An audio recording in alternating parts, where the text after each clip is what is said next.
যে গুরুত্বপূর্ণ খবরের দিকে নজর রাখবো। মায়ানমারে ভয়াবহ ভূমিকম্প। রিক্টার স্কেলে ভূমিকম্পনের মাত্রা হচ্ছে 7.2। বেলা 11:50 কম্পন অনুভূত কলকাতা সহ জেলাগুলিতে। ভূমিকম্পের উৎসস্থল মায়ানমারের মান্ডলায়, এমনটাই জানা যাচ্ছে। মায়ানমারে ভূমিকম্পের উৎসস্থল মায়ানমারে মান্ডলায়, ভূমিকম্পের উৎসস্থল মায়ানমারে ভয়াবহ ভূমিকম্প।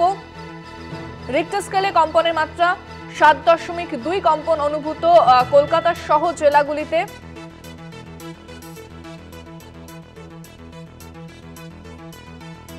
কম্পন অনুভূত কলকাতা সহ জেলাগুলিতে বেলা 11:50 কম্পন অনুভূত হয়। ভূমিকম্পের উৎসস্থল হলো মায়ানমারের মান্ডলায় বলে জানা যাচ্ছে। রিক্টার স্কেলে কম্পনের মাত্রা 7.2।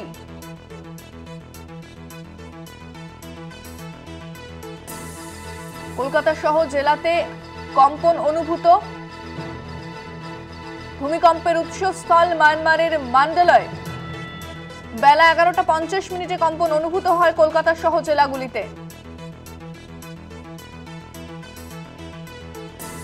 বিস্তারিত জানবো, ফোনে রয়েছেন প্রতিনিধি সঞ্জিত চক্রবর্তী। সঞ্জিত, কি জানতে পারছো? দেখো, যেটা দেখা গেছে যে ভূমিকম্প অর্থাৎ কেঁপে উঠলো বাংলা, অর্থাৎ সুন্দরবন সহ একাধিক জেলায় কিন্তু ভূমিকম্প দেখা দিয়েছে।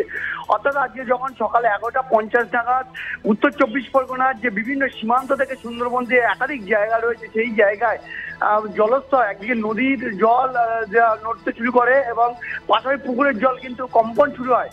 এলাকার মানুষ কিন্তু ঘর থেকে বেরিয়ে তারা কিন্তু শঙ্করধ্বনি উলু দিয়ে কিন্তু বিপদ সংকেত জানানোর চেষ্টা করে।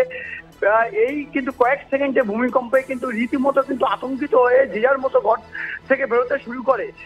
বেশিরভাগ অঞ্চল তুমি জানো যে সুন্দরবন লাগোয়া যে অঞ্চলগুলোতে রয়েছে সেই নদীমাতৃক এলাকা, সেই জায়গায় কিন্তু কম্পন বেশি অনুভূতি হয়েছে বলে এমনটা আমার ধারণা করা হচ্ছে। ইতিমধ্যে যেসব বাসিন্দারা তারা ঘর থেকে ছুটে এসে তারা একদিকে নদীর ধার, অন্যদিকে পুকুরের ধারে কিন্তু তারা দেখতে থাকে যে জল যেভাবে আর স্ফীতি বেড়েছে, তাতে কিন্তু যে কম্পনের মাত্রাটা ইতিমধ্যে যেমন বিশেষ করে 7.2, পাশাপাশি এই ভূমিকম্পের যে কতটা উৎসস্থল মায়ানমার যেটা জানা যাচ্ছে, পাশাপাশি এই অঞ্চলে কতক্ষণ কম্পন অনুভূতি হয়েছিল কিন্তু এখনো জানা যাচ্ছে না। কিন্তু স্থানীয় বাসিন্দা গ্রামবাসীরা তারা ঘর থেকে বেরিয়ে কিন্তু শঙ্করধ্বনি উলুধ্বনি দিয়ে কিন্তু তারা বিপদ সংকেত জানাতে শুরু করে।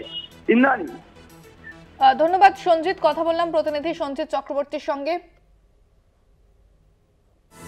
মায়ানমারে ভয়াবহ ভূমিকম্প। রিক্টার স্কেলে কম্পনের মাত্রা 7.2। ভূমিকম্পের উৎসস্থল মায়ানমারের মান্ডলায় এবং কলকাতা সহ জেলাতেও কম্পন অনুভূত হয় বলে জানা যাচ্ছে। এর জেরে আতঙ্কের সৃষ্টি হয় এলাকাগুলিতে।